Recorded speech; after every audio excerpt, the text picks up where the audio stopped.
সুপ্রিয় দর্শক, চিন্ময় কৃষ্ণ দাস নামটি অবশ্যই আপনি শুনেছেন এবং ইনি বর্তমানে বাংলাদেশে বেশ ভাইরাল। যদিও লোকটি উপর থেকে দেখতে সাদাসিধে এবং নম্রকণ্ঠী ছিল, কিন্তু ভিতরে ছিলেন তিনি একজন পাক্কা ফ্রড। তিনি ইসকন থেকে নিষিদ্ধ হন আজ থেকে 2 বছর আগে এবং এর কারণ ছিল তিনি ধর্ষণ করেছিলেন একটি ছোট্ট বাচ্চাকে, যা এক পর্যায়ে ইসকনদের মধ্যে ছড়িয়ে পড়ে এবং তাকে তৎক্ষণাৎ সদস্য পদ থেকে বাতিল করে ইসকন সদস্যরা। এবং এর কারণ হিসাবে ইসকনরা বলেন, যৌন বিকারগ্রস্ত মানুষ কখনোই ইসকনদের প্রভু হতে পারে না, তাই আমরা তাকে ইসকন থেকে নিষিদ্ধ করেছি। পরবর্তীতে বের হয়ে আসে থলের বেড়াল।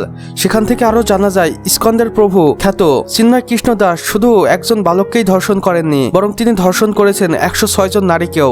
এবং বর্তমানে তার কিছু ভিডিও ফুটেজও ভাইরাল হচ্ছে, যেখানে আমরা স্পষ্ট দেখতে পাচ্ছি চিন্ময় কৃষ্ণ দাস গাড়ির ভিতরে একটি মেয়েকে জোর জবরদস্তি তার সাথে মেলামেশা করতে বাধ্য করছেন, কিন্তু মেয়েটির চোখে জল।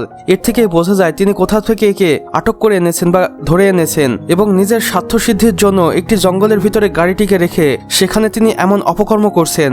ইসকন থেকে চিন্ময় কৃষ্ণ দাসের সদস্যপদ বাতিল করার 2 বছর পর তিনি আবারও মিডিয়ার সামনে আসেন এবং এতদিন তিনি ছিলেন মিডিয়ার বা জনগণের আড়ালে। অনেকেই ধারণা করছেন তাকে ইসকন সদস্যপদ থেকে বাতিল করার পর পালিয়ে ইন্ডিয়ায় চলে যান এবং সেখানেই থাকতে শুরু করেন। এবং ইন্ডিয়া বরাবরই চেয়েছে স্বৈরাচারী শেখ হাসিনা বাংলাদেশের রাজত্ব করুক এবং সর্বদাই বাংলাদেশে হিন্দু মুসলিম দাঙ্গা বাঁধুক, এবং তাহলেই ভারতীয়রা বাংলাদেশিদের কোণঠাসা করতে পারবে হিন্দু মুসলিমদের লড়াইয়ের দোহাই দিয়ে। কিন্তু বাংলাদেশ একটি সাংগঠনিক দেশ, এখানে হিন্দু মুসলিম বৌদ্ধ খ্রিস্টান সকলেই ভাই ভাই, তাই এমন আশা তারা একদমই করতে পারে না, ফলস্বরূপ ব্যর্থ হবে। এবং এর আগেও ভারতীয়রা এমন দাঙ্গা বাঁধাতে গিয়ে ব্যর্থ হয়েছে, যেখানে বাংলাদেশের সকলেই এক হয়ে গিয়েছে এবং আমরা বরাবর একই, আমরা হিন্দু মুসলিম ভাই ভাই। কিন্তু সাম্প্রতিক ইন্ডিয়া থেকে এসে চিন্ময় কৃষ্ণ দাস রক্ত গরম করার মতো ভাষণ দেয় এবং তার ভাষণ শুনে সাধারণ জনতা ক্ষিপ্ত হয় এবং তাকে পুলিশে গ্রেপ্তার করে। পরবর্তীতে তাকে 38 দিনের রিমান্ড দেওয়া হয় এবং এরপর থেকেই বের হয়ে আসতে থাকে সকল থলের বেড়াল। লম্বা 38 দিনের রিমান্ডের শুরুতেই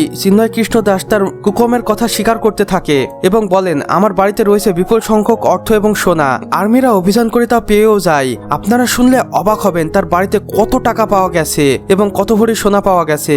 আর্মিরা মেশিনের মাধ্যমে গণনা করে টাকা, সেখানে পাওয়া যায় 985 কোটি টাকা এবং 90 কেজিরও বেশি স্বর্ণ, যা দেখে আর্মি অফিসাররাই হতবাক হয়ে যায় এবং এমন অর্থ সম্পদ দেখে আর্মিরাই হতবাক হয়ে যায় এবং কিছুক্ষণ নীরবতা পালন করে। এরপরে আর্মি হেডকোয়ার্টারের হেড ওয়াকুরুজ্জামান বলেন, এই অর্থ সাধারণ জনগণের।